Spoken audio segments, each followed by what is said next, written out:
Déise Today with Damien Tiernan on WLR. Thanks to Mulligan's. With 17 stores across the southeast, there's a Mulligan's pharmacy near you.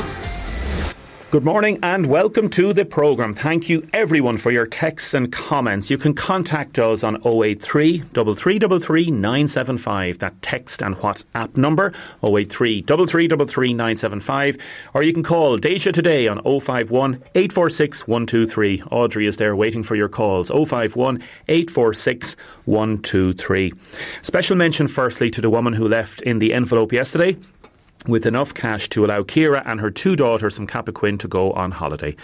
Now the story, it touched the hearts, I think, of many people. A lot of listeners who heard it live or on the player or on the app or on Facebook were brought to tears. People commenting about it last night. People I spoke to yesterday evening and throughout the day just couldn't believe it, how generous and how lovely it is when something like that happens. It makes everybody feel good. Now, I spoke with the woman this morning. I rang her. She was on the quay in Waterford, actually at a bus stop, and she said she just heard the story and she had been just very upset for Ciara. She said she knows some people get on very well when they go to the passport office, whereas others have great difficulty.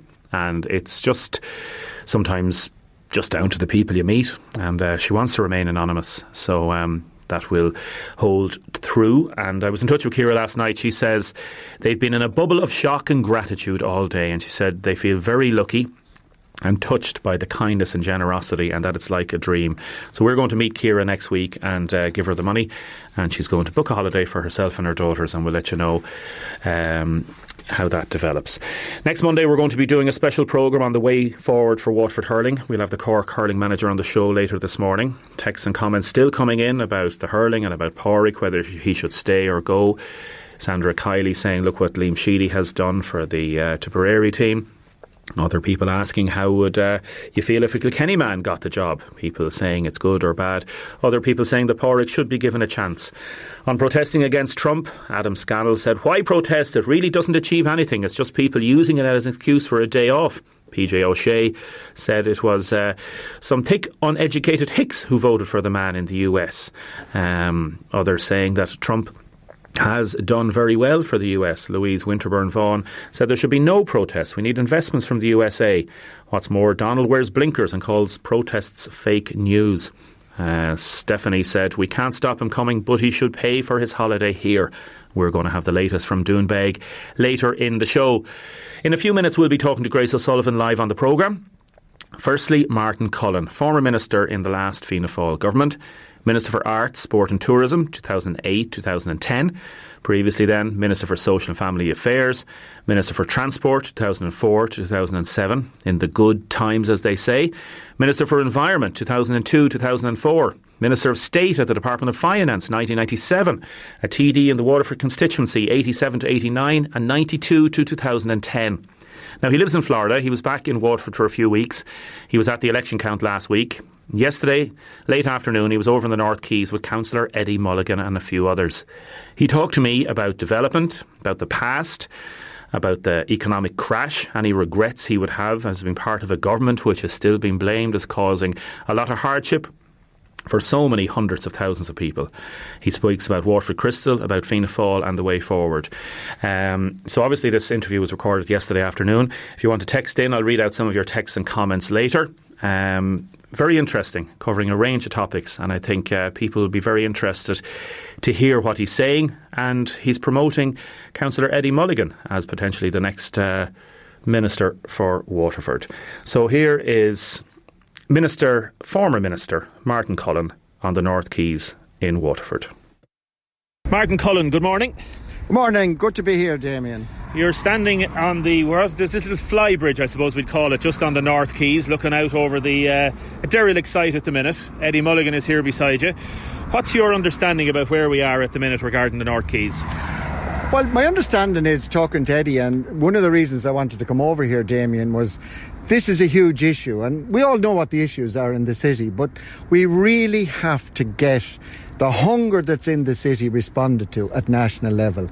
Waterford desperately needs new confidence and new investment, and I see the North Quays as, if you like, the symbol of what Waterford can become.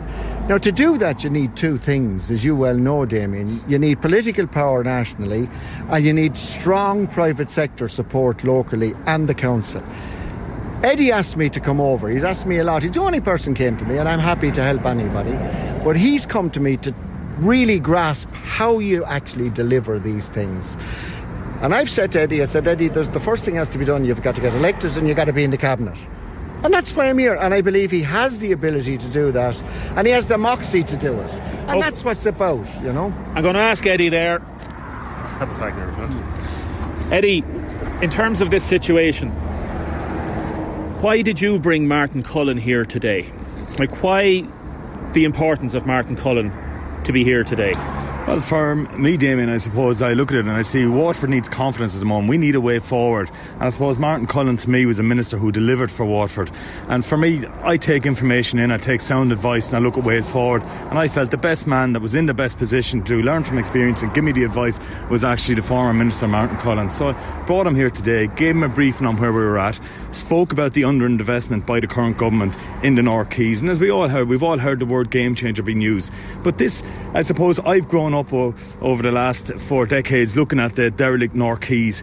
This is more symbolism. This is about building hope. This is about building confidence over Waterford. As the Waterford people have now seen the demolishment of all the structures here, we now need to see the government show confidence in Waterford and invest in Waterford and help us find that way forward. Senator Paddy Coffey and the government would say that the plans are going ahead, that everything is on track, the North Quays is going to happen. So is this just a PR thing? No, not just PR, and I think for anyone that follows me politically will see I'm quite vocal on it. If you look at the National Plan and Framework, I made a quite substantial submission on 6,000 words, and as a consequence, the North Quays is regarded as one of the key enablers here for Waterford. His Fine Gael counterpart, the Minister JP Phelan, who says he's closely aligned and actually lives very close to Waterford, he very much played parish pump politics when he put 6 million towards the Abbey Quarter here in Kilkenny, which is not even in the National Plan and Framework. But first and foremost in the National Plan and Framework for the Waterford City driving on the region is the investment here in the North Quays. It is a key enabler, and the government are failing to deliver on a key enabler for the region. Martin, are you involved in any way with this project? Is there any... There's not, and I want to make that clear. Look, I think I wore the blue and white. And I don't care what political party people are involved with, as long as they're delivering for Waterford. I've spent the last few weeks talking to people, listening to what people are saying. You can palpably feel the hunger and the demand for something to happen. It starts with confidence, and it starts with something visible. You can talk about the hospital, the airport, the university, all the North Quays, the issues, but you have to start somewhere. And I don't care what anybody says, 60 to 70 million is hardly going to register a drop in the bucket with the government. It simply needs, lads, let's just do it. And what I want is contracting done here, the council fully involved, and the money being released from government. The reason I say that is not just about the North Quays, and this is the key to it.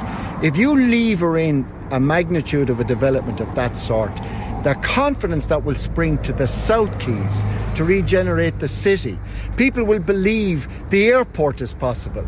And that belief and confidence is crying out right now in Waterford. What about people saying, retailing is going to be affected if we build a shopping centre over here, and all those doomsayers saying that, it's not really going to work? Would disagree completely, Damien. I mean, one begets the other. Now, look across. We're on our knees for retail. I've looked at the new shopping centre, it is half empty. I'm disappointed that so many of our original shops, beautiful shop fronts on the quay, empty. Up Broad Street, empty. Now, there's a reason for that. And a lot of it is confidence. It's belief. And believe you me, we were through this when I was there in the early 80s. You remember how bad things were in the entire country. So we need somebody to turn it around. And that's why I'm here today, to send that message, to support what Eddie is trying to do. We have a new council in. They're all political parties. They'll all have their differences politically. The one thing I would say is congratulate them all, wish them well. But lads, when it comes to the big issues of our city, there's only one jersey. It's the blue and white jersey. And everybody has to muck in to get that delivery. As you know better than anybody, Martin Cullen, a lot of it comes down to politics. in a political situation with a 4-seater constituency. We don't have a minister at the minute. People talk about the influence that John Déise is having in government. Mary Butler is obviously looking to get re-elected the next time round. Eddie is looking at getting elected. You have the threat of Matt Shanahan coming in and taking a seat from Fianna Fáil or Fine Gael. You're absolutely right. And look, I mean, I'm not here to disparage any TD. I know how hard they all work, and that's a given with me. And I'm not here to promote one or criticise the other. What I'm here to do is, and why Eddie asked me to be here, was to give any experience I can give to say how these things are done. The politics of protest, to be honest about it, never served me, and I don't think has ever served Waterford. What you need is a specific focus and political power to deliver it. And God knows we're not stupid down here. We know the difference that makes. There's absolutely nothing in this for me, except that I still have the blue and white in my heart, as I always had. Do you think Waterford needs a minister? Without question it needs a minister. But are we going to get a minister with the current lineup? With the current lineup, I can't see it, to be perfectly honest. And let me say this, I always said, I don't care what political party somebody comes from, as long as we've somebody at the cabinet table. You look at Limerick, Cork, Galway as an example. Doesn't matter when the government changes, you're going to have a minister. Waterford has to put itself in that situation. David Cullinan? Look, I don't know what Sinn Féin's future is going to be, but I mean, Sinn Féin have got a message in the election and they can be the judge of that. I'm not going to make any more comment on it. But what I'm now seeing, and the one person that approached me, is Eddie Mulligan. And Eddie has said things in a way that I can see the cabinet potential in. I have a feeling from my inside contacts, Fianna Fáil, Micheál Martin, the people at the top would like to see Eddie Mulligan up there. Now, we don't need another TD. We have enough TDs. We need somebody that can make it into the cabinet where there's a decision maker. Where does that leave Mary Butler? Well, I want to see Mary elected. Of course, as a member of Fianna Fáil, I want to see Mary elected. But Eddie was the one that came to me for the advice, and I'll give it freely. I give it to Mary. I give it to anyone that wants the information. I know you're heading back to America tomorrow, the next day. Have you spoken to Mary? I met her at the Count. I wish her well. I offered her at the start of her election, talk to me anytime she wanted to. I mean, it's up to Mary if I'm there. I'm only a phone call away. World is a small place. And I'm available to anybody. I'm not saying I have all the answers. I don't want to put myself out there as, I'm something. All I can do is give the experience of how we did things, how we got the bridge, how we got the motorway, how we got the ring road, how we got the college developed, how I bought Carriganore. Not because I was out shouting in the street, but I was in a cabinet and I could negotiate. And what about that criticism that people would say you were in a cabinet which effectively led to an awful lot of problems within the government? It didn't just lead to problems, state. It led to problems in Ireland. I don't deny that. It led to a crash through all over the world, not caused by us, but we took the brunt of it. Do you have any regrets? There's always, issues you might have tackled differently. You might have been a little more patient like with what? on the other side of. If there's one issue that I have a certain disappointment in myself about, it's Waterford Crystal. That's an issue for me. But the world was changing anyway. I'm not sure whether we could have done more. But I always felt there was a potential to do more. But look, it's history. I'm glad that the Crystal, the centre is there. It's working. It still has the attraction for Waterford, and that in itself is crucial. But and without getting into everything, Martin, on a national level, to be part of a cabinet and a government which a lot of people still believe was responsible for a lot of the problems that have happened over the last 10 years. I know we can talk about the crash internationally and all that. Look, we can, but being here today, it's about moving into the 20s. We've faced a new decade at the end of this year. We are looking at where do we want Waterford by the end of this decade? And that's a very, very short space in time. It's the amount of time that I'm retired. People forget that. What can we achieve?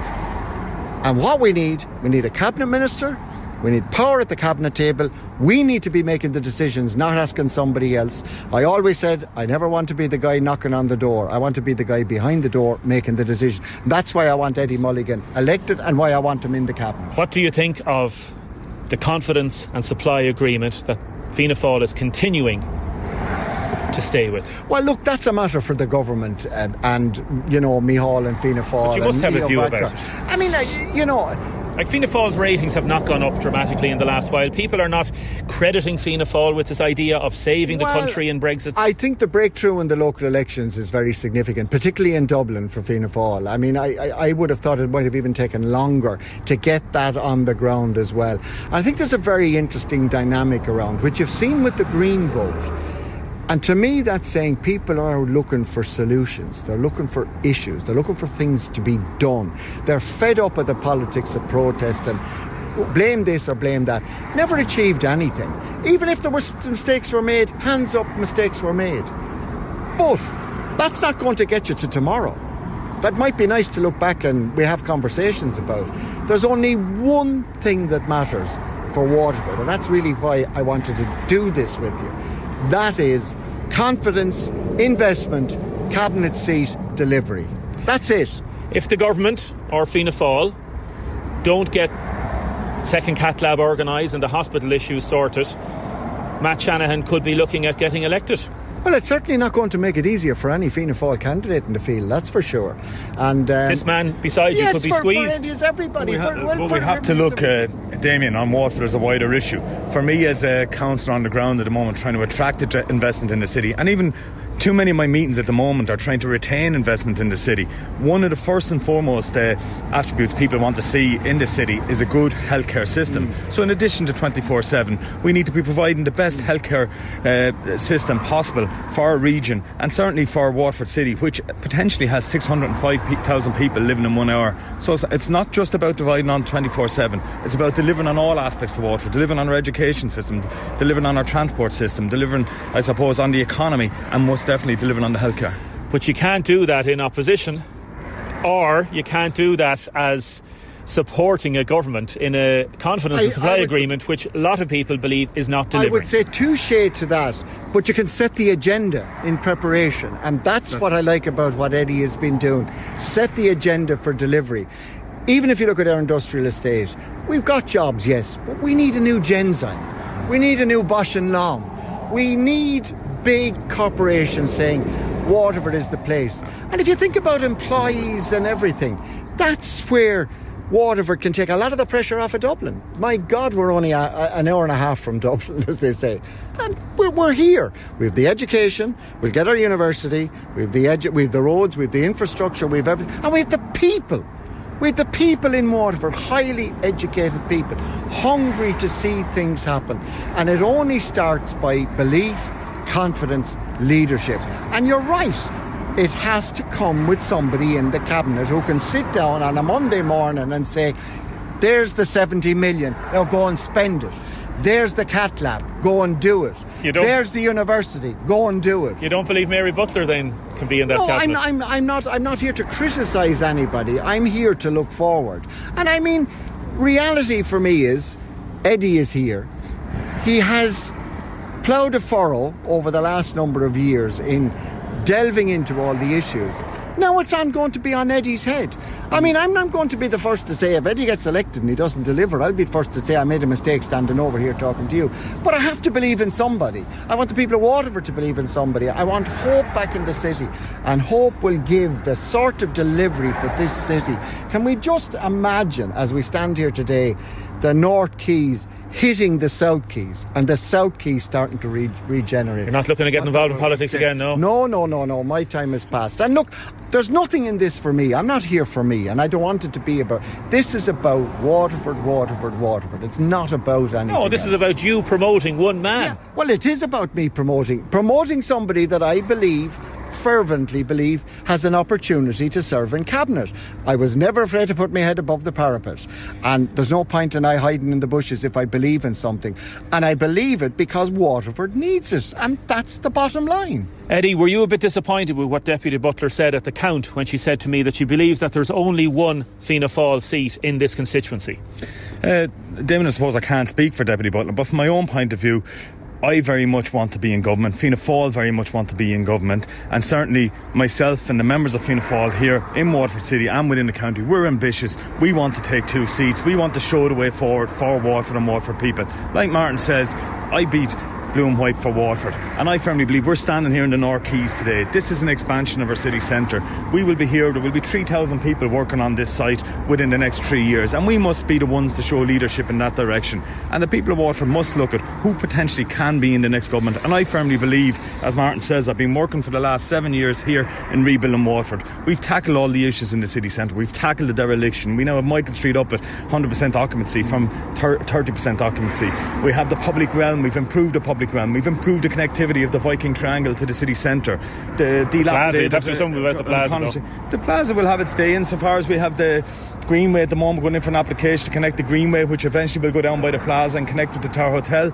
The Cultural Quarter there at the moment, we're on the steering committee for driving that on. That's about reinvigorating O'Connell Street. So we're at the cusp of developing better things in Waterford. We need Waterford people to have confidence, and I want to be the one to try and inspire that confidence and show people there is a way forward. We've come so far. Now with the formation of a new government in due course, the formation of a new council, we can lead that way forward. I would give, by the way, huge kudos to the Greenway. I'm in the States and I'm looking at the Greenway on YouTube. I'm looking at things about it's fantastic promotion of Waterford. Don't know whether anyone has seen it, but if you want to see the best video promotion ever made about Waterford, look at Newfoundland singing The Parting Glass and the video they made. I've shown it to everybody in the States. It is just fantastic. So I don't mean to say there's not other things happening. Yes, there is, but we need the centrifugal force of something like the North Quays to really change the dynamic. How's your health? I'm grand. I had to have the back looked at again, but I'm okay. Look, people are a lot worse than me, so no complaints, you know. Are you enjoying retirement in Florida? Absolutely. Unfortunately, I can't engage in politics over there because of the present situation. It is very, very difficult, and I would have a very different political view to some of the things that are being said. But look, it's quiet. I keep very close to what's going on here, and I would say the welcome I've got since I came home is what spurred me really, and Eddie asking me to try and say something. That's all it is. It's just giving that message of confidence, hope, and how do you do it? And how do you do it? A lot of texts and comments coming in. I'll get to those as we go on in the show. Some people have said it's somewhat disrespectful, Martin Cullen saying what he said about sitting TD Mary Butler. Are they trying to shaft Mary? Others saying that it was a stunt by Mulligan. Others saying that Martin Cullen was a fantastic representative for Waterford. Others being very critical of Martin Cullen and what he did for the country and what the government at that time did for the country. Others saying, what would Martin know now? Others saying, can we bring Martin back? So Martin's a bit like Marmite. You either love him or hate him. We are back with Grace O'Sullivan and Jackie O'Connor. Jackie O'Connor. I'm mixing up with Johnny O'Connor. Jackie Corcoran, and going to have a really interesting chat about how you got here. You've just taken your seat, Grace, in the studio and taken your seat in Europe. Stay with us.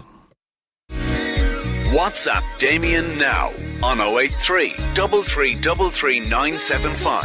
Déise today on WLR. Thanks to Mulligan's. Make life easy. Pull into Ireland's only drive-through pharmacy at Mulligan's Arkeen. I made no promises. I can't do golden rings, but I'll give you everything. Déise today with Damien Tiernan on WLR. Thanks to Mulligan's. With 17 stores across the southeast, there's a Mulligan's pharmacy near you. Now, welcome back to the show. Keep your texts and comments coming in to 083 3333 975. As I say, Martin Cullen certainly inspires emotions in both sides. Somebody said, Paul says, we really need somebody like Martin Cullen in politics. His passion for Waterford is infectious. Damien Waffle from Mulligan and Cullen. Self-praise is no praise. Can't believe we're listening to Martin Cullen, whom sat in government and destroyed the country, said others. Now, Grace O'Sullivan, good morning. Good morning, Damien. Grace O'Sullivan, congratulations. Thank you very much. How are you? I'm very, very happy today. Did you have some elderflower? Did you have any Milo Cox's elderflower wine last night? We had the elderflower down there, and Joanne was there, his mum. Well done, Joanne. Celebrate with me, but and we did have the elderflower because it's in blossom. And people are making cordial and champagne and whatever.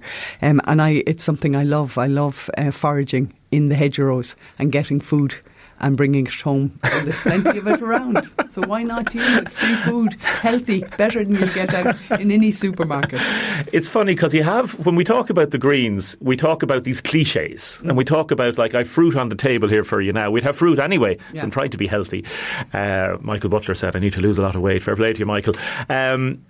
You seem to live out your politics. Yeah. You try to live your politics through your daily life. Well, if I can just give a plug to Slimming World in more. I mean, last year I did put up a bit of weight in the Shannon, and I decided I wanted to do something about it. So I headed down to Slimming World in Tramore, and it did help me think about what I'm eating and plan. So you can see me here, Damien. I'm healthy enough. I swim, I walk. I look very healthy. I really absolutely do think it's important to manage yourself. And that goes, so I take personal responsibility for myself. I wonder, will you be bringing a packed lunch to Strasbourg with you, huh? No, but I bring a flask. If I don't like the coffee, I'll bring a flask, But these are just sensible things. Absolutely. Things, and even like you think about it, like a good healthy approach to life. Yeah. It's just good discipline. We're going to have a chat about, obviously, how you got here and stuff like that. Jackie Corcoran, you're the woman behind the woman in some respects. You're the advisor. We'll talk about different aspects. Just stick on the food thing for the minute and the little story about the carrot. Tell us about the carrot. Come on. That was one of those off-air stories that I hope I don't embarrass Grace. No, it's lovely. It's very good because, again, it just gives us a little picture of where we are and what happens behind the scenes. So this was the primetime debate, live on the primetime debate. And this was the big one, because the primetime debate is the one that can make or break, and we were acutely aware of that as we were going in there. And Grace is standing there up on the podium with all the others. Yeah, she's about ready. She wasn't quite at the podium. We managed to kind of curb her before she got in front of a camera. So there was myself, Ed Davitt, who is the other core member, if you like, of the team. Grace's assistant in the Shannon, great grandson of the Mr. Michael Davitt. So. Yeah. So myself and Ed were there, about to head out to go live on with Primetime. And next thing I turn around and Grace has produced this large carrot out of her bag. And myself and Ed are looking at each other and she starts munching away on the carrot. And I was like, what are you doing, Grace? You're about to go in there.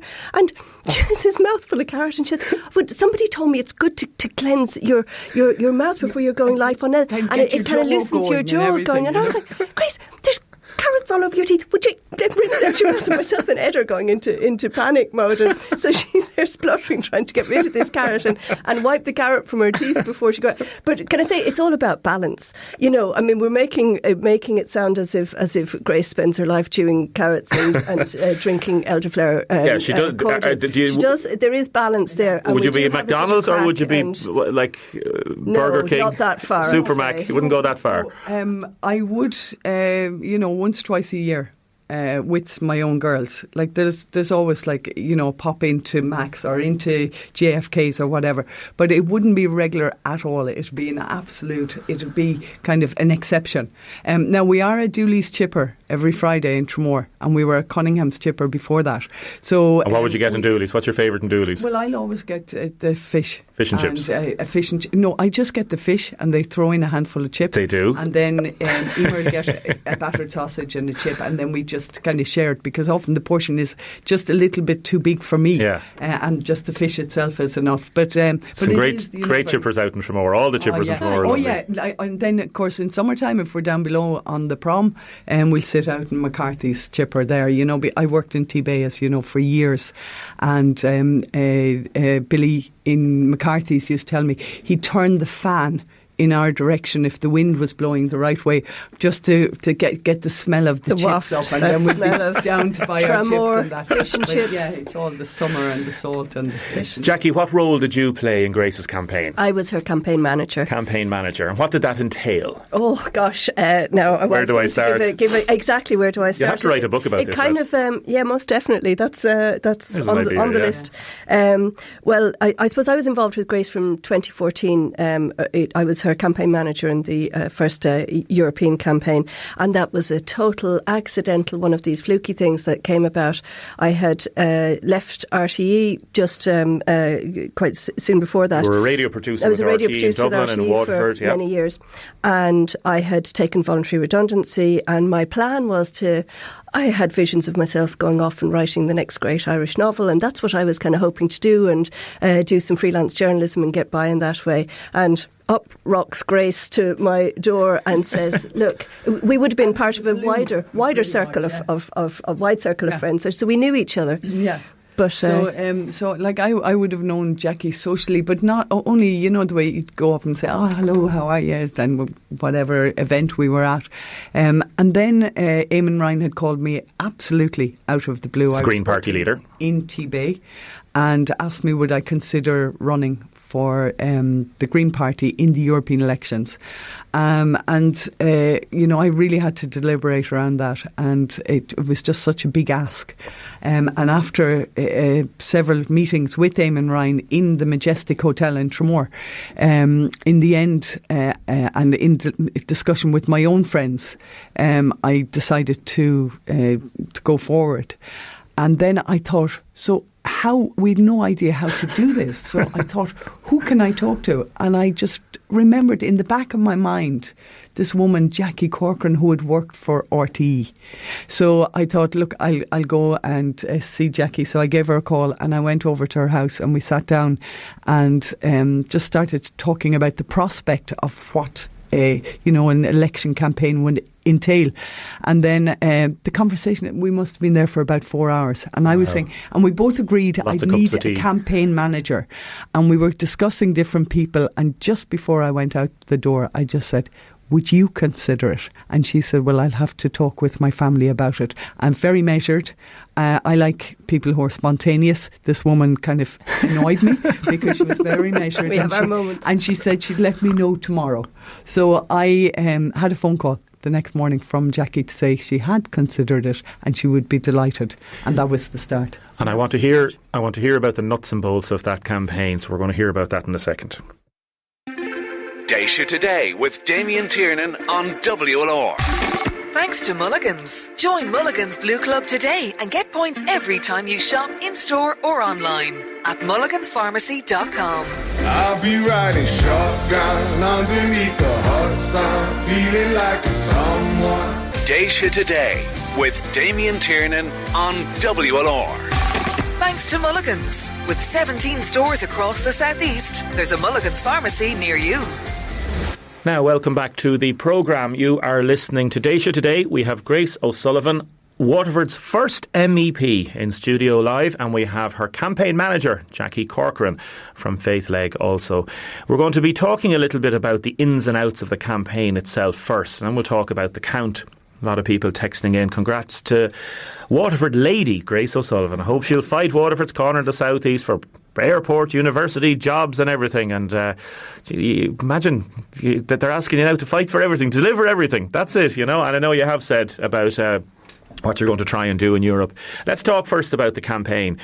What was the difference like I'll ask Jackie first, if that's okay, Grace. What was the difference like, Jackie, between 2014 and this year in terms of the green message and how it was being received on the doorstep?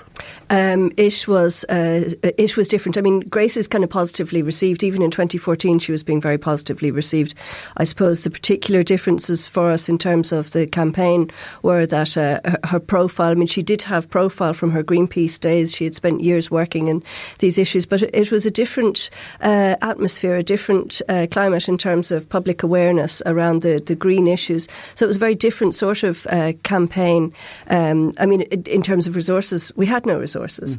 We had no information. We didn't know how to run a campaign. And really, the party was so depleted at that stage. That was 2014, in 2014, that there weren't people to tell us how to run a campaign. So we sort of made it up at the kitchen table. And did you, Grace? We did. We wrote the policies. So we what we did actually was we started like a template, and then we met with a group of people in Mona Murphy's cafe in Tremor, the Pearl Cafe, Mother of Pearl Cafe, and we had another person who's deceased since, and that's Georgie Flood.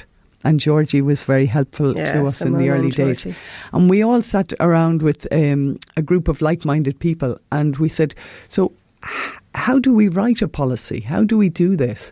So we had identified the different areas that we thought would be important to talk about. So energy security. So how are we, managing energy in this country with the import of a lot of oil and gas? But did the Green Party not have like their policies? Do you not take those policies, or are you kind of making it up as you go along? We wanted to have what suited our campaign.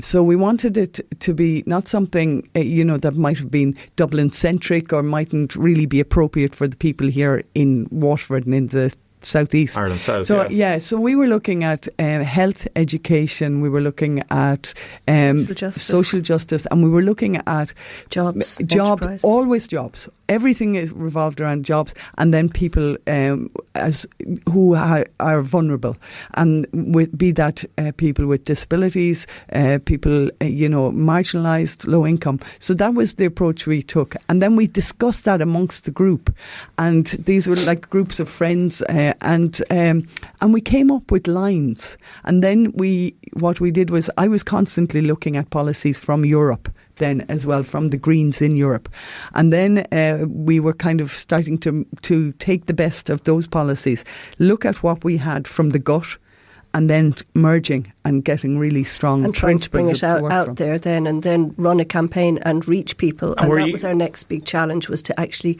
get out there and reach. Were you allowed to do that? Did the party apparatus say that's the way to do it? Did they encourage it? You see, the way it was at the time, there was the resources were so depleted that in a way we were kind of left to our own resources. Off you go, lads. Of course, there were party policies, but things were maybe not as up to date as they should have been, and so it was about taking those core policies that were there and making them work for the campaign, and then coming up with ways to reach people with very little money. And we didn't have the people power around the Ireland South constituency at that stage either. The groups, the local groups of Greens were very. Let's bring it up to today, and let's bring it up to the last 5-6 months. How did you fundraise? Did you fundraise for this campaign? We did a small amount of fundraising. We did. You don't know how much money you've spent on this campaign so far, do you? We don't know. No, but it would be a fraction of. We need to sit down and do the sum. So I'd hate to throw out a figure, but it was an absolute fraction. I mean, the 2019 campaign was also run on an absolute shoestring. But what we did have, which would differentiate it very much from the 2014 campaign, was we had resources in terms of people and in terms of the party and in terms of, with 3 elected parliamentarians, there were resources in HQ and a staff up there. And then the local groups around Ireland South had built. Yeah. So we had people on the ground around. So you were able to go, Grace, down to Kerry, down to Clare. Yeah, exactly. So I suppose the Cork Greens have always been a really strong support for me. But the Waterford Greens in the meantime, so from 2014 until now, the Waterford Greens were growing steadily, and not only in terms of numbers but also in terms of competencies. So you had someone like Mark O'Cahasick, who the chair of the Waterford Greens. So Mark had held that post for 2 years. So he was growing in his knowledge and awareness in the area. So then you're still talking about fairly small numbers, I'm sure, compared to, we'd say, the bigger parties. Are we talking a couple of dozen? Are we talking a few core members, and then you try to get a wider circle? Exactly. Yes. Did you organise it in circles as such, or were there? No, that's a good point. Yeah, well, there was. We had objectives, if you like, with the campaign. So the overall objective is going to sound very lofty now. When I say the overall objective was to try to create change, to try to create international change, and to tap into that global shift in thinking around green, and also to deal with the fact that we're in an emergency situation.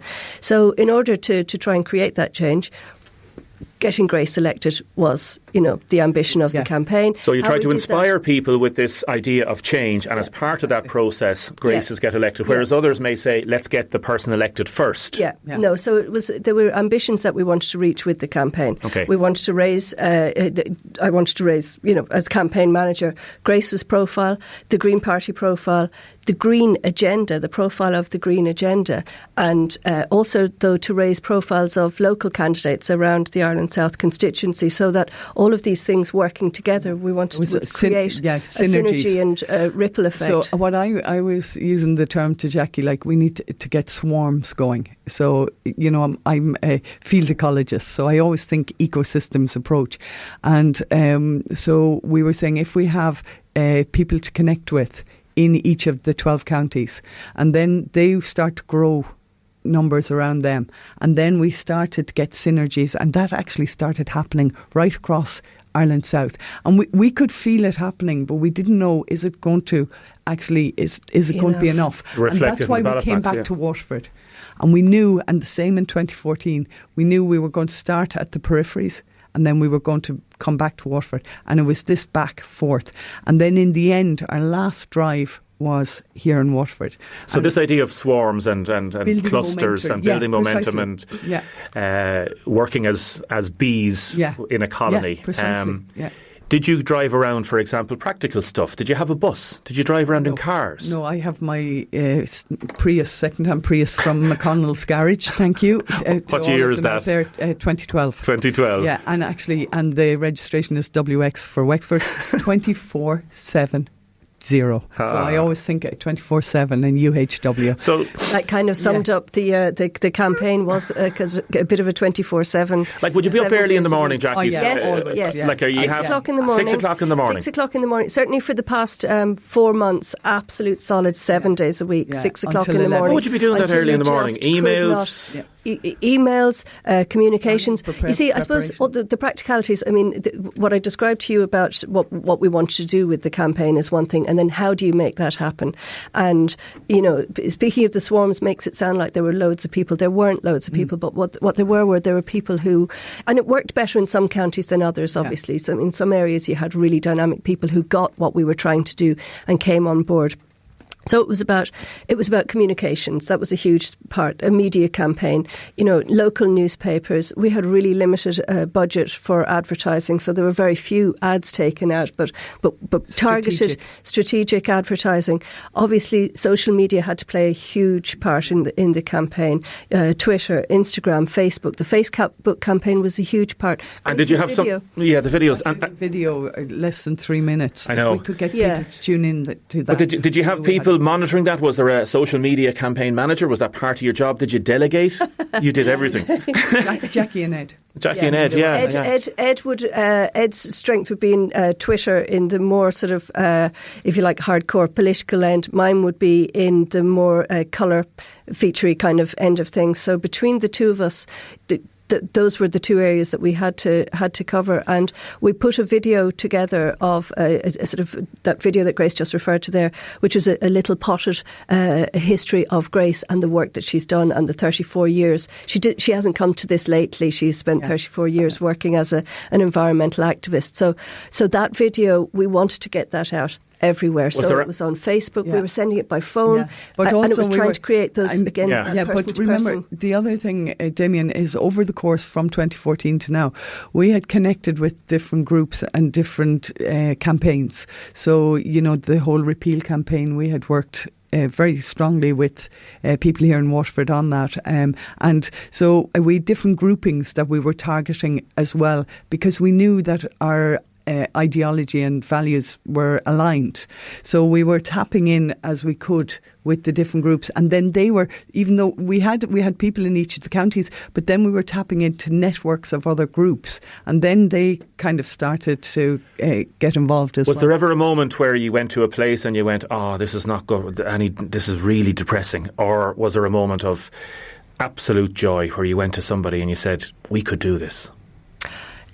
Both, I would say. Give me the example. We hit both of those on a regular basis on the campaign, where you'd be saying, you look around you and you'd see, for example, maybe a candidate absolutely flooding every poll in Waterford with posters and saying, we don't have the resources to match that, and nor would we want to, for obvious reasons either. So it's about trying to. Did you ever get depressed? Get overwhelmed. You get overwhelmed. Okay. So I'll give you an example. Yeah. So we came up with a distribution centre. So I had my old posters for 2014 from the general election campaign 2016, and then we had some new ones. So we said there's 12 counties. We need to have somewhere in the centre where we can distribute posters to people who have offered to put them up for us. So we decided to go with an event in the Apple Farm in Cahir, Contrasses, who has been a great supporter of our campaign from 2014.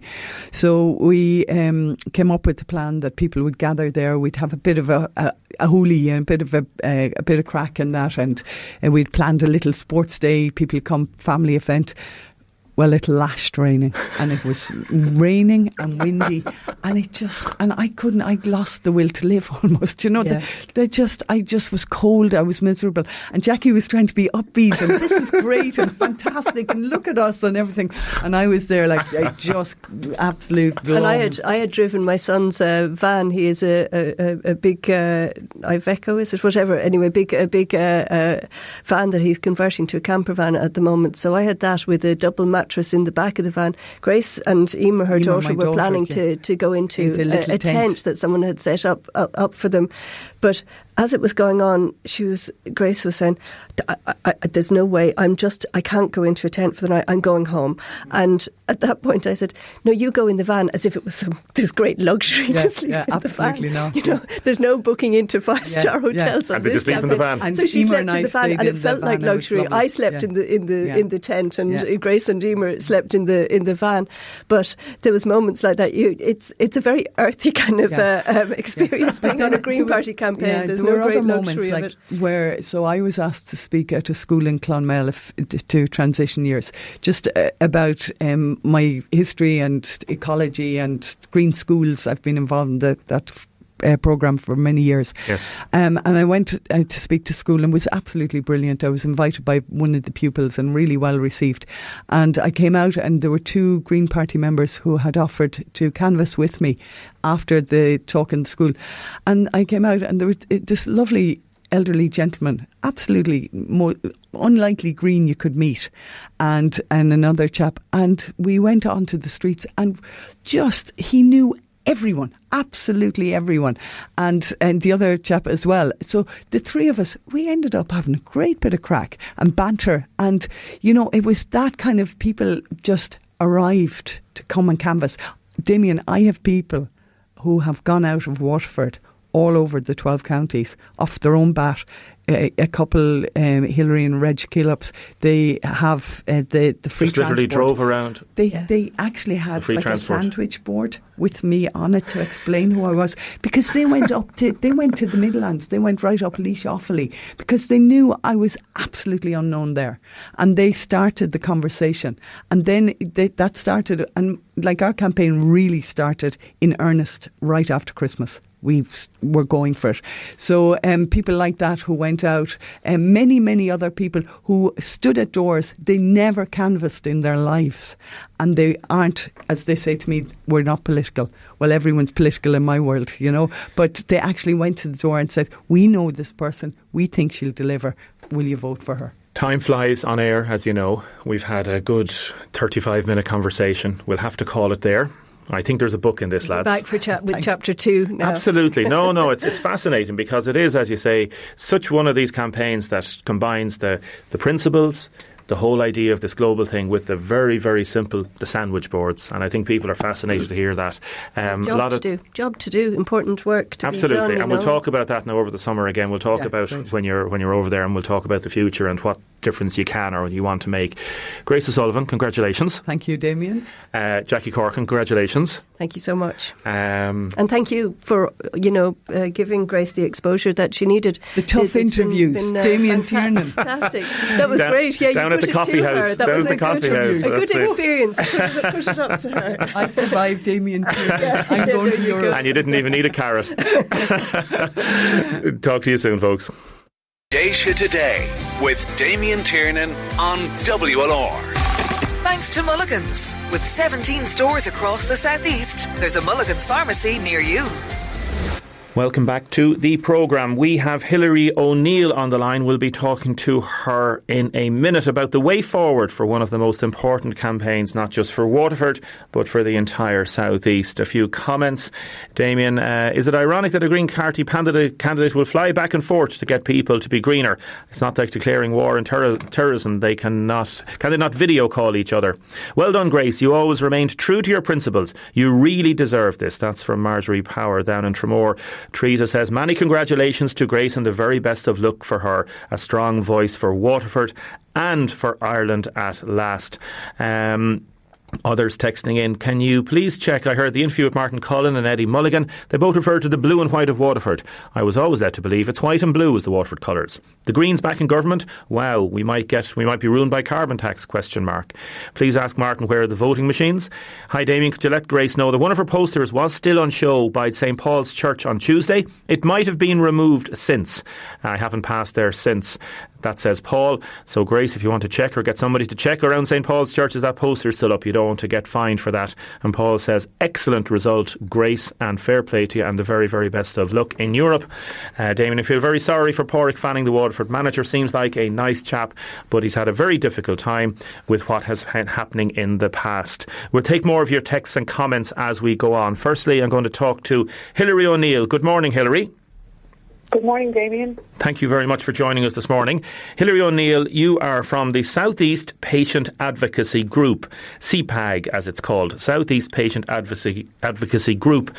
Now, you've just issued a statement, a press release, a media release, calling for unity and inclusion regarding the ongoing campaign for 24/7 cardiac care at University Hospital Waterford. Why are you calling for unity and inclusion? Basically, things have been a little bit disjointed between the groups over the last few months, and I think the elections kind of superseded and took over what we were trying to achieve. So we sidestepped a little bit and let it go. But the way we want to go forward now, including everybody, be inclusive, work together. I mean, it's a common goal. It's very concerning that we have the national review coming out now in a few weeks' time. Could come out next week, could come out the week after.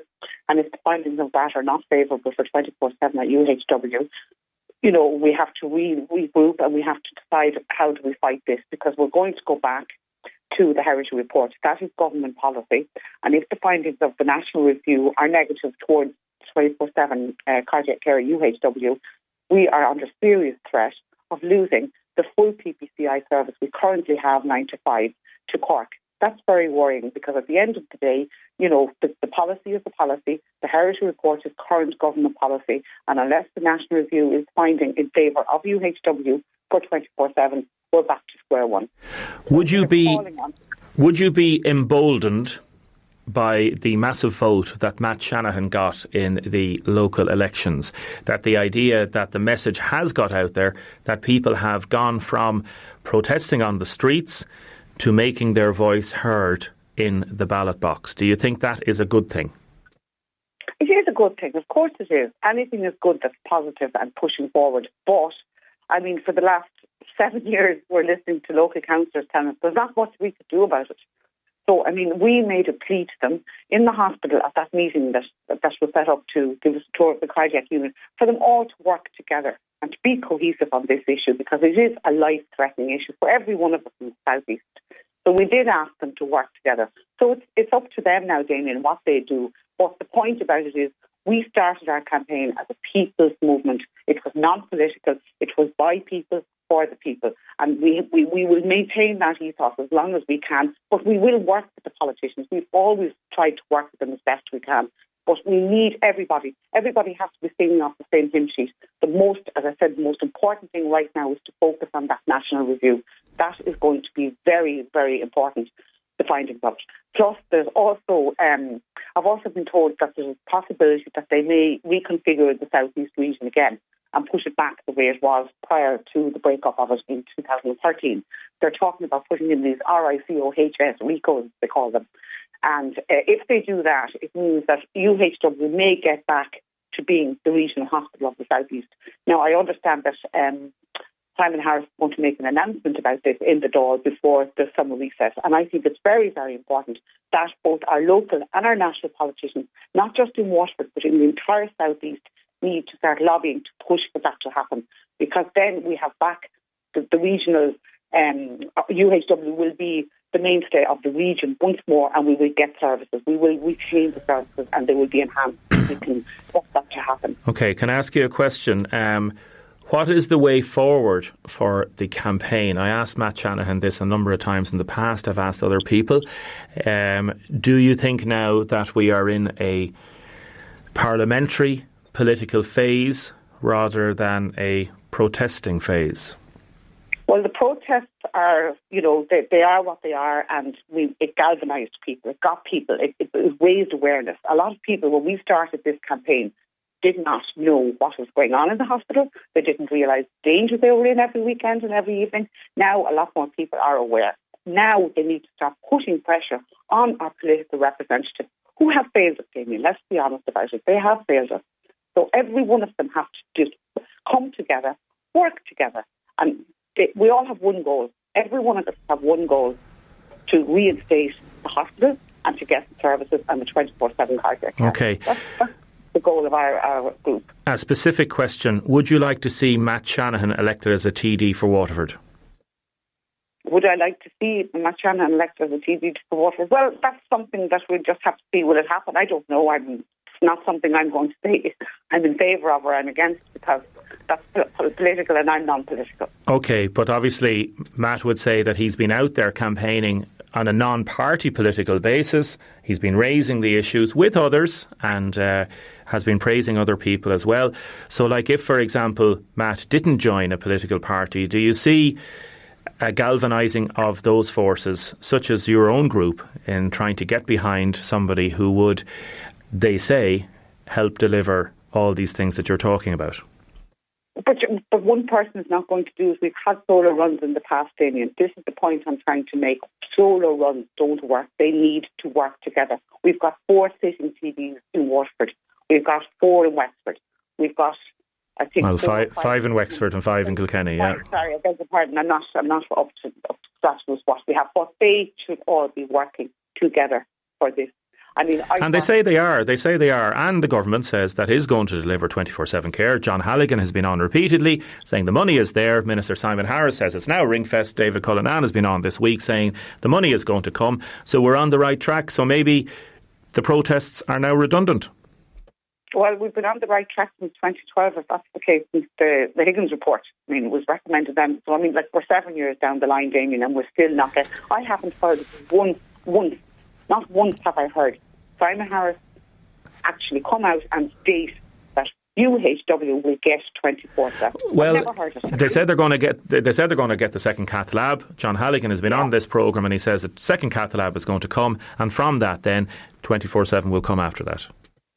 Well, we've heard a lot of things from him, and a lot of them haven't happened. But But he says in this case it is. So where do you think it goes now from now? Are you planning any meetings with other groups? Where does the South East Patient Advocacy Group go from here? Well, we need to do something with the national review coming out. I mean, as I said to you, we need to galvanise the whole region. There's no point in the people of Waterford coming out. We need everybody in the region to come together. So we are going to regroup. We are going to see where we can go forward. But the main thing is that we do move forward, and we move forward in unison. There's no point in one group doing one thing, not including another group. We need to work together. That's the key to this, working together. Okay. Everybody has different skills. Everybody has different, but we work together. Politicians can do their bit. The people on the ground can do their bit. Everybody has a role to play in this. And at the end of the day, until I hear Simon Harris announce that 24/7 will be delivered to UHW, we are nowhere closer to getting it. And one other point I will make, and I understand that they're having difficulty recruiting staff out there. I mean, would you take a job, Damien, if you thought it might be gone next month or the month after? Until they copper fast in 24/7, it's going to be very difficult to get interventional cardiologists to take up posts in Waterford. And that's a huge stumbling block. And that's why I am so adamant that until we hear that 24/7 will be implemented at UHW, we are going to get nowhere until Simon Harris makes that announcement. So the politicians all play their part in this. All of them, every one of them. Hilary O'Neill, thank you very much for joining us this morning. That's Hilary O'Neill from the South East Patient Advocacy Group. Pleasure talking to you. You're listening to her on Déise today.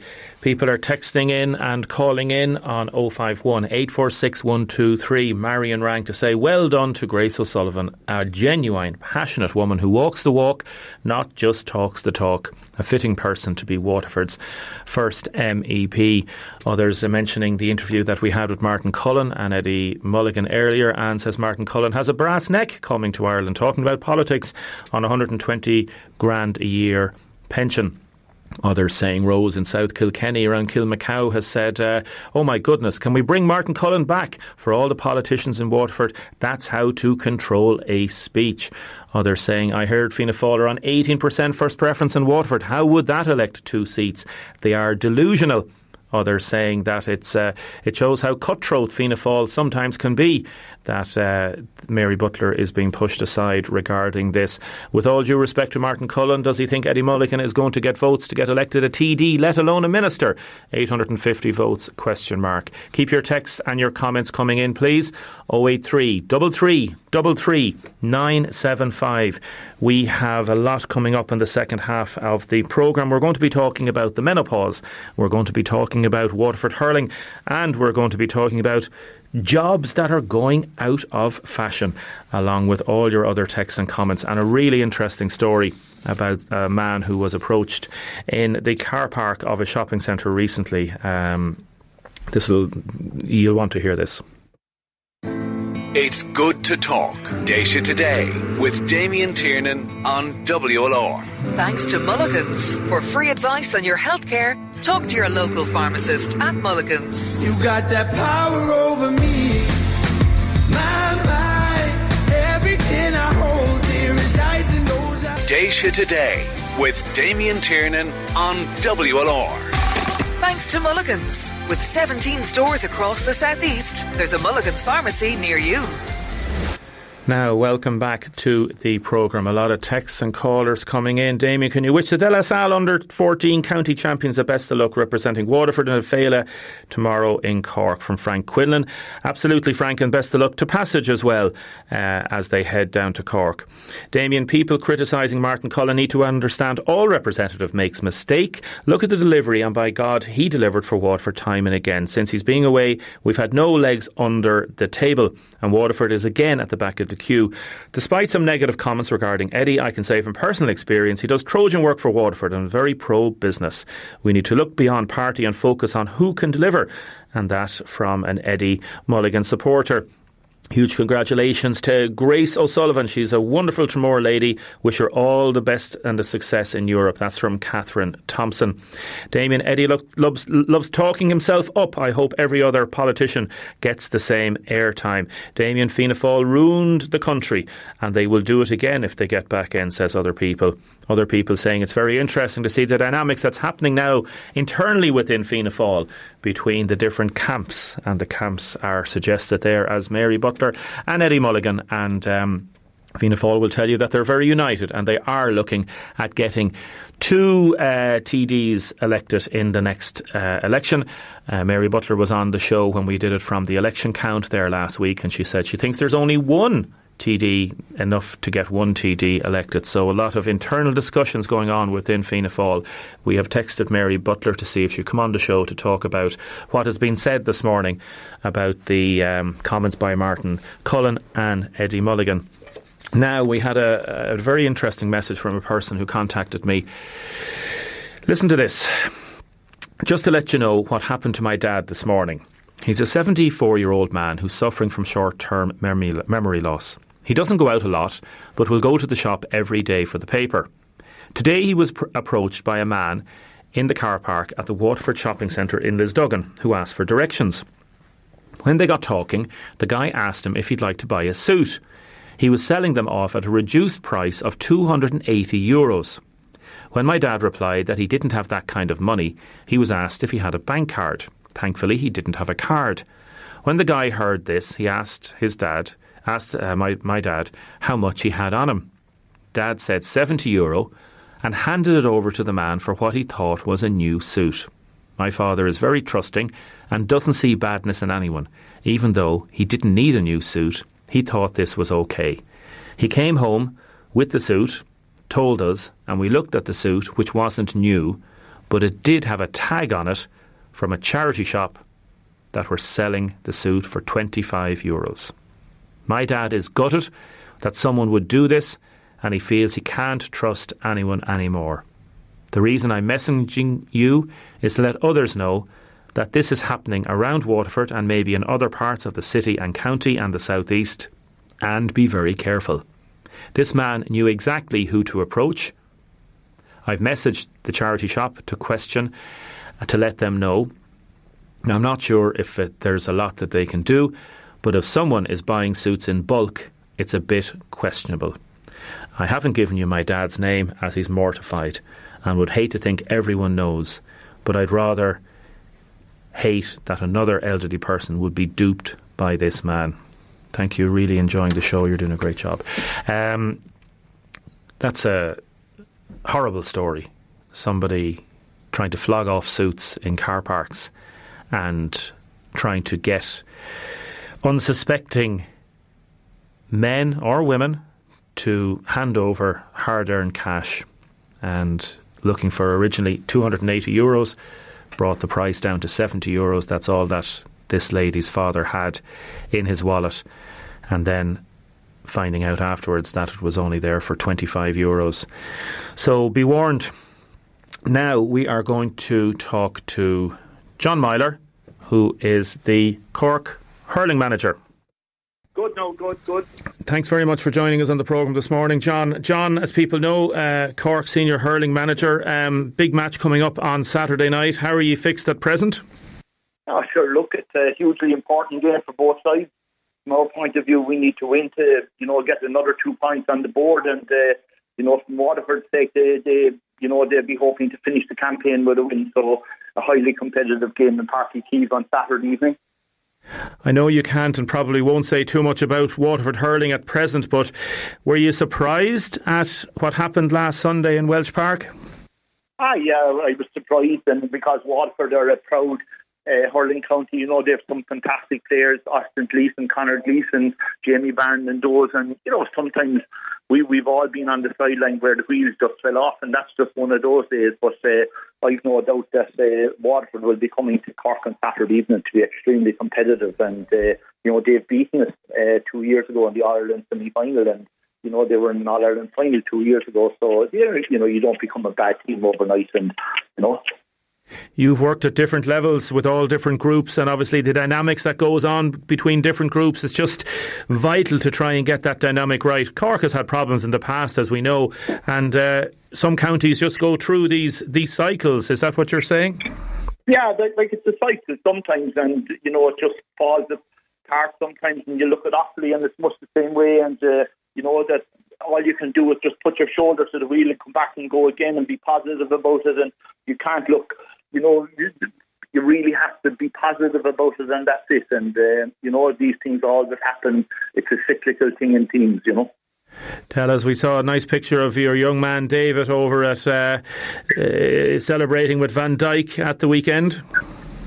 Yeah, he's very friendly with Jordan Henderson, who was the captain of Liverpool, and they've been friends for the last 11 years. They played together at Sunderland, and Andy Robertson played with David at Hull, so Jordan invited him over for 2 days in Madrid, and I'd be mad jealous of him being over there for the match. But it was a fantastic occasion, and he was absolutely thrilled to be asked over there and to meet the lads. He's friendly with the good few of the Liverpool, James Milner, Adam Lallana, Jordan, Robbo, so they're good friends. It's great to have friends like Henderson really. And finally, John, obviously you could enjoy your managerial career when victories are going their way. Would you have any advice for Pádraig Fanning at present? I know Pádraig's the best part of 30 years, and I know the type of character he is. He's a strong character, and I've no doubt, he'll get it right, he'll fix it right, and you know what I mean, and that's what any manager can do. You can only play the next game that's in front of you. John Myler, thank you so much for joining us this morning. Really appreciate it. Thank you, Damien. Déise Today with Damien Tiernan on WLR. Thanks to mulliganspharmacy.com. Mulligans, we are closer to you. You can make it soul, make it real, make it rock, make it blues, make it bounce, make it hip hop. Déise Today with Damien Tiernan on WLR. Thanks to Mulligans. With 17 stores across the southeast, there's a Mulligans pharmacy near you. Now keep your texts and comments coming in. We have Jack Power on the line. Good morning, Jack. Good morning, Damien. How's it going? Good. Where are you at the minute, Jack? So I'm actually just in Limerick, coming from Shannon. About to get on a bus to back up to Dublin to cover the Dublin demonstrations against President Donald Trump during his visit to Ireland. Very good. The Irish Times doesn't allow you to take your own car. No, the bus is the only way to travel, is it? Best way to travel. The train, it's not too far. You were out, you're working for the Irish Times, you've been on to us and talking to us, and thanks very much for joining us this morning. You've been out in Doonbeg and Shannon and different things. What's your general perception of how the last 24 hours have gone? Yeah, I suppose last night in Doonbeg there were fantastic scenes from President Donald Trump's point of view. The locals welcomed him with open arms. His two sons, Eric and Donald Jr., made a small trip into the village centre where they were going from pub to pub, pulling pints and buying rounds for all the locals who were, nothing but ecstatically cheering the two Trump family visitors. There was a small protest outside of Shannon Airport coinciding for when Trump landed in County Clare. I'd say about 200 people attended that yesterday, mainly anti-war demonstrators and environmental groups. Can you hang on a second there, Jack, because we're going to just play a little montage of some of the voices now from the last 24 hours. Just hang on there a second, Jack. I can't believe it. I just went up and bought a round, and for the first time I heard this in my life, the Trumps have got that. One of them actually poured me a pint, so it wasn't the best pint. It was only about 3/4 full. So guys, just a little cheers to everybody in Doonbeg. We love you guys so much. Thank you for treating us like family. He's in favour of Brexit, as you know, and we're not. But he understands that a major issue is the border between the north and south, and he shares our objective to keep the border open as it is now, respecting the Good Friday Agreement. We talked a little bit about immigration and our ongoing campaign to secure E3 visas so that more Irish people can go to work in America, and he's been very supportive on that. I know one thing: Ireland's going to be in great shape. Ireland is a special place. It's going to be in very good shape. I don't think the border is going to be a problem at all. Well, I haven't heard those comments, but we have the cleanest air in the world in the United States, and it's gotten better since I'm president. Well, the corporation tax, you mean the fact that it's so low? It is a very low tax. I have to agree. So I think we're going to be in good shape. We had just about a unanimous vote, and if we get a unanimous vote, we do something that they've been trying to do for a long time. So I want to do that for the people of Ireland, but I want to do it for the people that are in the United States that want this vote to happen, that happen to be of Irish descent. The reason I love Donald Trump is because he speaks what other people, he speaks out. Sometimes he speaks things and people don't like it. The whole idea is to give a message to both Donald Trump that he's not welcome, and to Leo Varadkar that he shouldn't have invited him in the first place, and in particular he shouldn't be meeting him at Shannon Airport, where Irish neutrality is being abused on a daily basis by the US military. He's president of America, and there are nearly 200 countries in the world, so I don't think it's possible for him to have an in-depth and detailed understanding of issues in every single country, which is why the engagement is important. So, for example, when he was in England, he would have been meeting a lot of politicians who are very pro-Brexit and would have been hearing a certain story from them. And I used the opportunity of this meeting and previous meetings to point out the issues for Ireland that arise from Brexit. And Taoiseach Leo Varadkar ending that little montage put together by David Reid. Thank you, David, for doing that. Jack, finally, because I know we have to let you go, whatever people think about Trump and his politics and the policies and all different things, this has been a massive PR success, not only for Trump, but for Leo Varadkar. Like 200 protesters. It's pathetic. It's tiny amount of protest. Like, if people remember Ballyporeen and all those years ago, and we were talking about a president that has been so divisive, and now maybe the protesters just didn't get their people out. But apart from that, the PR images and the way things have happened and the good weather and going down to the pub and all that baloney, it's just been a massive PR success for Donald Trump and for Leo Varadkar. I think it's gone well so far, but I suppose protesters and the organisers yesterday were saying they expect the bigger of the protests to be in Dublin this evening. I think that's kicking off at 6 p.m. in the Garden of Remembrance. So that might put a slight dampener on, as you say, what has been a successful PR, I suppose, exercise for Trump that's gone off currently without too many bloopers so far. Absolutely. Jack Power, we'll let you get that bus on the way to Dublin. Thank you very much for joining us again this morning. I really appreciate it. People texting in about different items. Now, a lady just rang in, Audrey, to say 051 846 123, and she said 2 weeks ago regarding the selling of jackets and suits in car parks, the same thing happened to her dad, who was coming in from Mass, when a man pulled up in a car with 3 designer jackets, in inverted commas, designer. He said he was going back to Italy and didn't want to pay the duty, so he needed to get rid of them. The lady said one of the jackets was from Dunn's and the other 2 were just high street jackets. She says the look of the jackets was like they had been in a dry cleaners, as they had plastic covers over them. So there you go. Just be warned. There's scam artists going around and doing this. Damien, can you please ask Waterford Corporation why the toilets in the graveyard and the Cork Road are locked up all the time? Thank you very much. We will ask about that. Other people commenting about Hilary O'Neill and what she had to say. People are saying that all Waterford TDs are working together in a common goal. Others saying it's such a shame Mary Roach didn't pass the baton to another woman. Hilary has done Trojan campaign work for 24/7 and she should run herself. Here's Dermot Power with Days of Our Lives. These are the days of our lives. The Days of Our Lives on WLR. Brought to you by Home Instead Senior Care Waterford, helping seniors stay at home and maintain their independence. Homeinstead.ie. In the days before credit unions, the only place that the working man could go for a short-term small loan was the pawn shop. This was where you would give in an item and get a small amount of money, and when you repaid the loan, you could get your item back out again. The main items for pawn were clothes. A man's suit would be pawned on a Monday to be redeemed, as they called it, and taken out on a Saturday to be worn at Sunday Mass, only to be pawned again on the Monday. Sometimes a man or woman would go to look for an item of clothes, only to discover it had been pawned for some necessity like rent or food. Even food was pawned and would be redeemed a couple of days later to be served up on the table. They were truly tough and poor times. The city was full of pawn shops. The most famous was Sheedy's of Ballybricken, which stood on the corner of Five Valley Lane. It later became Besco's supermarket. Increased social welfare benefits and the rise of hire purchase companies saw the steady decrease of the pawn shops. For children passing, the glittering objects in the pawn broker's window presented an Aladdin's cave.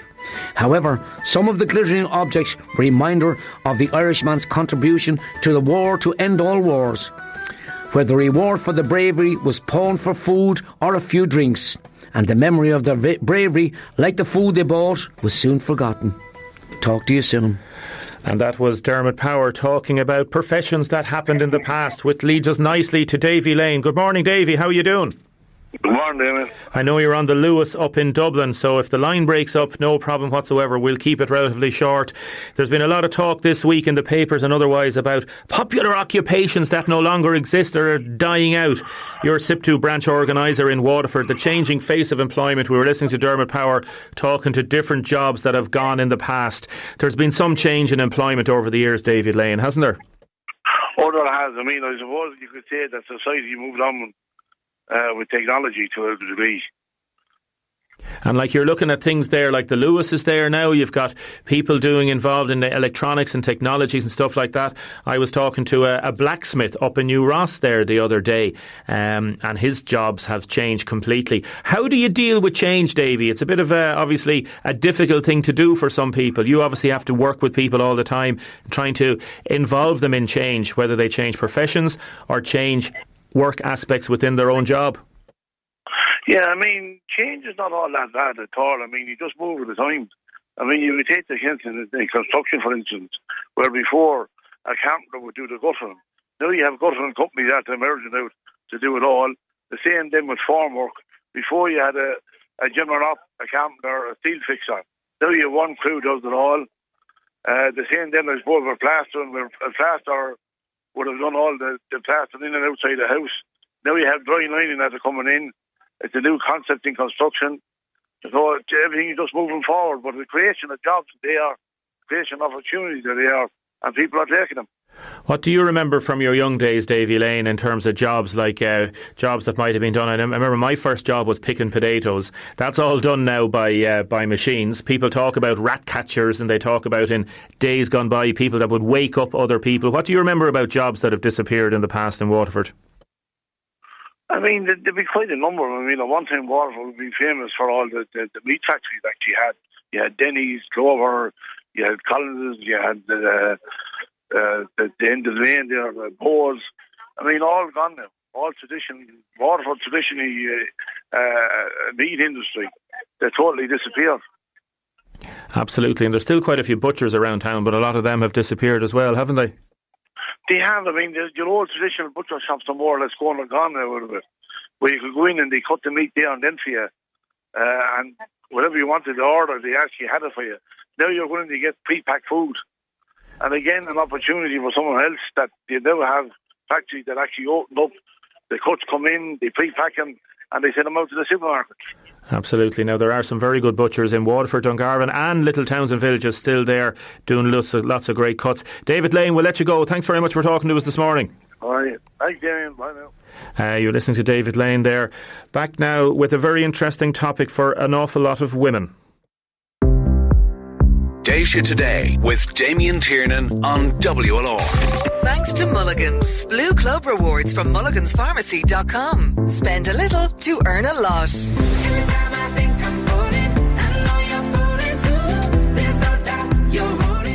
Déise Today with Damien Tiernan on WLR. Thanks to Mulligan's. With 17 stores across the southeast, there's a Mulligan's pharmacy near you. Welcome back to the programme. I'm going to be joined in a second by Catherine O'Keefe, who is a perimenopause coach, also called Menopause Transition. So if any women want to text in regarding questions for Catherine regarding the menopause, please do, because there's a very interesting talk coming up in the Tower Hotel next week.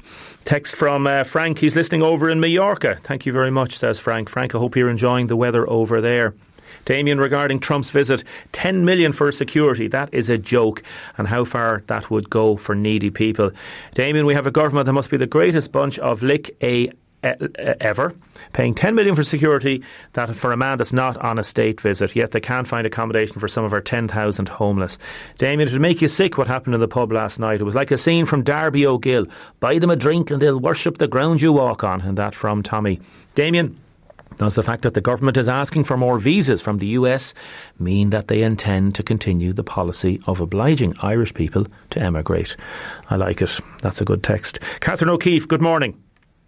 Good morning, Damien. How are you? I'm good, thanks. I'm good. We won't talk about Donald Trump with yourself now. I think we'll... Stop, exactly. Honestly, let's not go there. Catherine, you're very good for joining us this morning. You work with women around what some people would see as a taboo topic still, the whole issue of menopause. Have Irish women become better at talking about the menopause? I think they've become a little bit better. We've a huge road to go. I mean, you're right. It's definitely still a taboo, and I guess that's probably my whole raison d'être. My mission is really just trying to get women to talk about it more. And you find, like, I've been doing talks all over the country, and you kind of find when you get a group of women together, they won't stop talking about it, but to kind of get them into that kind of safe environment where they feel comfortable enough to kind of open up and talk about it. That's, I guess, what can be the challenge. But it's definitely, like, if you look to the UK, they've made a lot of inroads in the last couple of years, getting it, menopause discussed in workplaces, just out more in society. We're getting there. We certainly have a way to go yet. And I think it's really just, for me, it's very much, it's not even just talking to the generation of women that are in menopause. It's working backwards now. I think is what we need to do. It's talking to daughters, it's talking to the younger generation, so they don't actually fear it when the time comes, that it's not this big scary chapter in a woman's life, because there's so much positive that you can actually take from it, when you embrace it as opposed to fearing it. Yeah, because you're obviously involved as well. People would know you. You're a blogger with My Second Spring. It's an Irish menopause website. Like, there's 2 million people have connected with that website over the years. So there are a lot of women out there, obviously in particular, that want information about this, how to deal with it physically and mentally and emotionally, and then also how to talk to their partners, to their families about it, because there's a lot going on for women when the menopause approaches.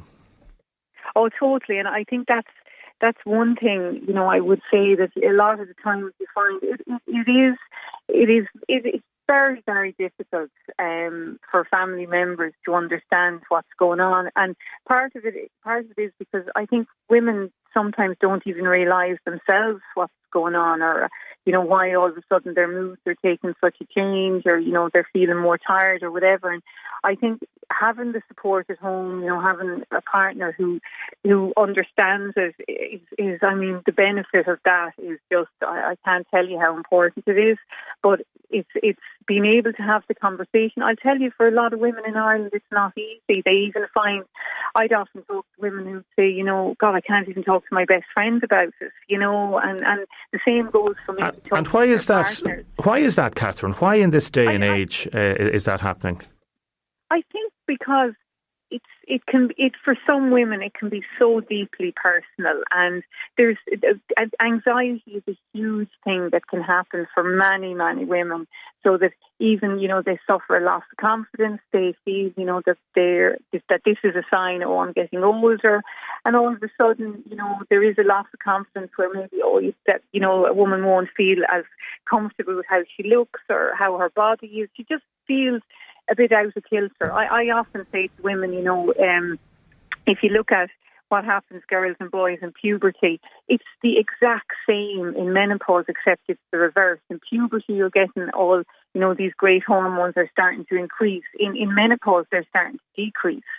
So they're opposing ends of a spectrum as such, because the hormonal upheaval of menopause is, for many, many women, can be huge. Yeah, and like it's a tsunami, physically and mentally. And the mental side, I have to say, a lot of women don't connect the anxiety and the mental aspects of menopause with menopause. A lady just texted in, I'm 53, I used to sleep a solid 8 hours and now getting no sleep at all with the sweating and tossing and turning. Oh, yeah. I've tried sage tablets, is that correct? Yeah. But no use. Yeah, sage, that could be right. Yeah. Is there anything else I can take? Asked this lady.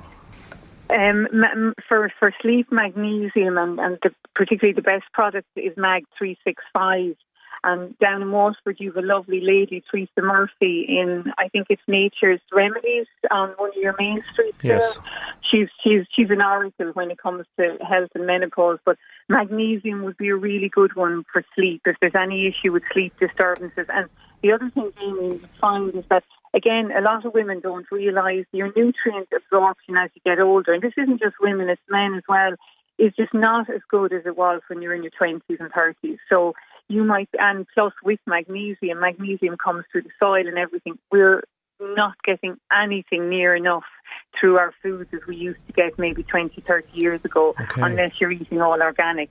And even at that, you're still not getting the same amount of magnesium. So one of the most depleted ones would be magnesium. And do you think as well, if women are talking about this, do some women feel, I suppose, embarrassed that their experience of menopause is far more severe compared to some other women, because menopause is it's so particular. Women's experiences, they vary so widely, don't they? Big time, and it's lovely to hear a man saying that, if you don't mind me saying it. It really is, because that's a misnomer out there again. A lot of women even think that they wake up one day and they're in menopause, and then a year or two later it's finished. I mean, that's not the case. And what happens for me versus what happens for somebody else is completely different. It's unique for no two women will have the same menopause journey. I'd often work with different women who maybe have, like the lady that texted in there, they might have huge night sweats and have nothing else. I'd have other women who have huge anxiety but no other kind of, physical symptoms like hot flushes or night sweats. It really is. It's so different for each woman, and I guess that's the one thing I always say to women. My whole thing working with women is to empower them to develop their own toolkit. It's not about that you're going to take one supplement, take one HRT or whatever, and it will solve everything. It won't. You'll have to tweak your toolkit as the months and years go on, and it's just about developing all the little things that work for you. And you find out through different symptoms that come up, you'll find out what works for you. And it's having that toolkit is so important for women. And like you've a meeting organised now for the Tower Hotel, a talk, Thursday the 13th of June at 8 o'clock, I think, is it? 7:30. 7:30, okay. 9:30, yeah. Thursday, that's Thursday week. Thursday the 13th of June in the Tower Hotel. Some women may feel embarrassed to be even saying, to go to that, I do. What I would say to that is, and I've had that, and I've had people email me and send me messages on Facebook saying, will you take photos? I don't want to be in a photo, and I don't. And I don't take photos of anyone's face on or anything. No, yeah. Right. But what I would say, once you get into that room, I've done so many over the last few months. It's such a supportive, warm environment, and women are just so supportive of each other. And you'll come into the room. The feedback I get is just so positive. You'll come out of the room and you will think differently, and you will have some tips and tools as to what you can do for different symptoms that you're facing. Yeah. But it's definitely, if you can, brave coming, it's well worth coming. And is there a charge for that? There is, yeah. The tickets are on sale on Eventbrite. They're €15. €15, okay. A lady, or you could get them on the door. A lady's texted in to say HRT was the only thing that worked for her. Yeah, and it is. That's what, there is choices. You can HRT. There's natural way to your food, your lifestyle. it really depends what works. For some women, HRT may not be an option. For other women, it may work. For some, they might get side effects. It's so unique. It's a matter of really just finding out what works best for you. Okay. Catherine O'Keefe, perimenopause coach, thank you very much. And it's wellnesswarrior.ie. They can follow the website, wellnesswarrior.ie. And it's Thursday week in the Tower Hotel. Catherine, thanks for joining us this morning. It's a topic that we will cover again. Appreciate you coming on air. Lovely. Thanks a million, Damien. Thank you. Thank you, Catherine. You're listening to Catherine O'Keefe on Thursday's Déise Today.